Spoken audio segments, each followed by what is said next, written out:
Hey everybody, welcome back to In Bed with the Millennial. I'm the Millennial Javeda Bay, and this is my bed. And it is our last week of Sexual Health Awareness Month. So you know that I had to end on a very common topic, but a topic that I never get tired of talking about. Also because every time there's someone new that's like, oh, I had no idea about that. And that of course is safer sex practices, but more specifically, choosing a barrier method. Because we've all been kind of spoon fed like condoms. But shocking, there's so many ways to have sex, and condoms might not necessarily be the best might not be the best barrier method to use. So we're gonna talk about that. Also because tomorrow is a World Contraceptive Day, so let's talk about it. Okay, so obviously, if you've been watching this channel for a while, if you've been following me on social media, you're aware of safer sex practices. You understand, lube is a safer sex practice. Talking about STI testing with partners, actually getting STI tested, things of that nature. But because of World Contraceptive Day, I thought it would be really important and a really good time for us to actually talk about choosing a barrier method, because depending on the activity you're engaging in, they vary in what you might want to use. And so it's important to know your options, first of all, and then make the choice that works best for what y'all are planning on doing, who you're engaging with, what you have access to, all those things.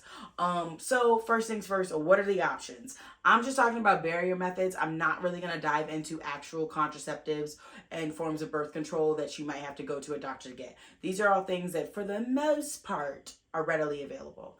So obviously condoms are a barrier method, and we are all pretty much well versed in external condoms, which are condoms that go over penises, because that's what everybody talks about. Every movie that has a sex ed scene, condoms are in it.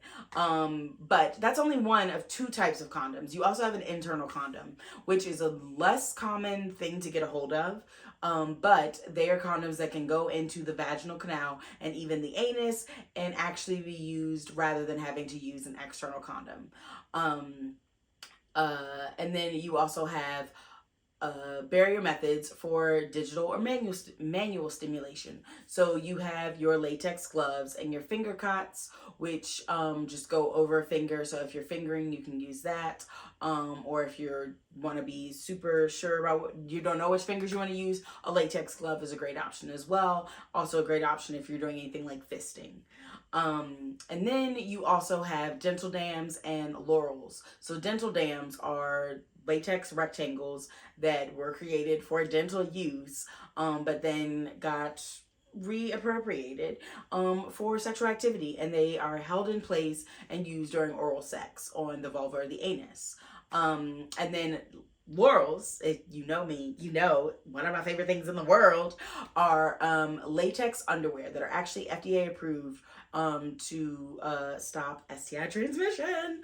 But they are full coverage latex underwear with a really wide gusset, so it fully covers the vulva, that can be worn during oral stimulation, digital stimulation that's non-penetrative, and also backdoor play.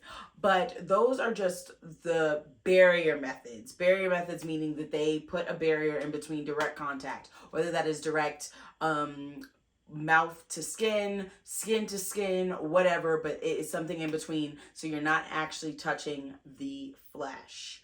And so now choosing them, first things you're going to want to consider is what is actually available to you. Depending on where you live, you may have a sex shop nearby or you may not.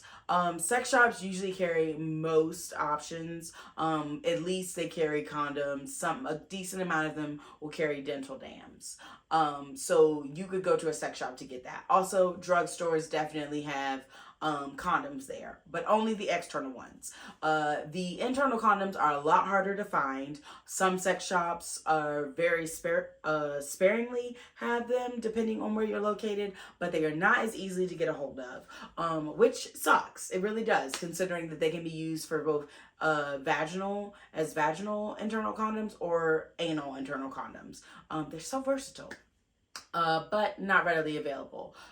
Finger cots and latex gloves. Latex gloves you can basically get anywhere because they're used for so many different things. If you do choose to get those, make sure you're getting the kind that do not have like the powder on them. You just want plain gloves. Nothing on them. But you can also order latex gloves, finger cots from Amazon. I know, not the best website, but in terms of accessibility, for most folks, it's accessible.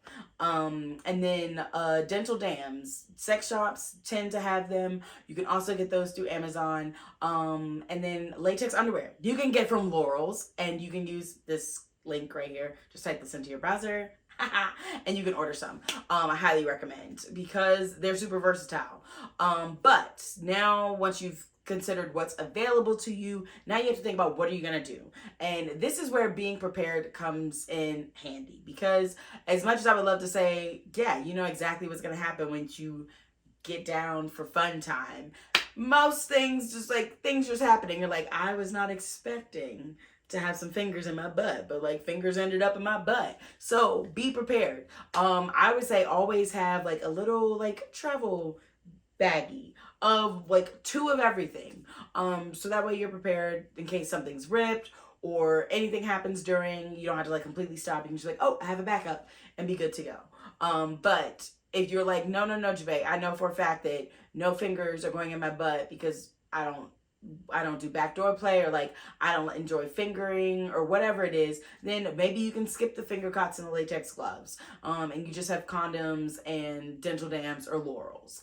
But if you're like, oh, actually I'm really just trying to go over for the oral play, I don't want nothing else, pack enough pairs of Laurel's and your dental dams, and also external condoms depending on the partner, because if you are trying to have a safer sex practice around oral sex, because you can get STIs from oral sex, using a condom is super effective.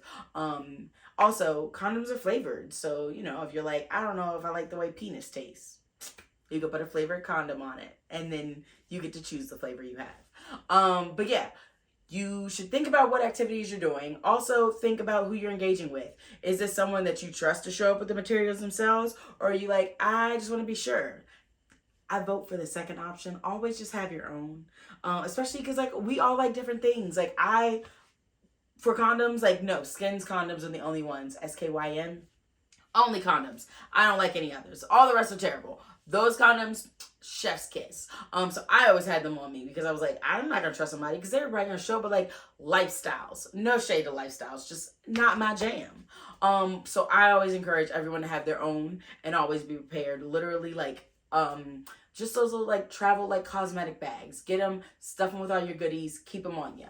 But definitely make sure you're regularly like refreshing that bag, so that way no condoms or anything are expired, nothing's been in like a hot environment and you can't open it or anything like that. But a travel bag, really great. And also throw some lube in that travel bag. But yeah, choosing a barrier method doesn't have to be super difficult. But I will advise that if you are someone that's just now trying to figure out what barrier methods they like, try them by yourself. So like get them all, see how the textures feel, see what feels good to you, make sure you don't have like a latex allergy and things of that nature, and actually get used to the different items. Especially if it's your first time. No one wants to like be like, I don't actually know how to use this in the midst of it. Like that becomes a stressful situation. So practice before you try it with someone else, you know? Especially in terms of like putting on or in the different types of condoms. If you've never put on an external condom, practice. With a banana is totally fine. If you've never used an internal condom, definitely practice. Also, internal condoms are really great because you can put them in a few hours before actually engaging in play, and it'll be totally fine. So, like, that's also nice. But yeah, that's just a quick little rundown on barrier methods and how to go about choosing them. But definitely give them all a whirl, see what feels good for you, and go from there. But definitely make sure you're subscribed to this YouTube channel. Make sure you're following me on all the social media platforms. And make sure you sign up for my email newsletter because everyone on there finds out everything first. But yeah, until then, I'm going to see you later. Deuces.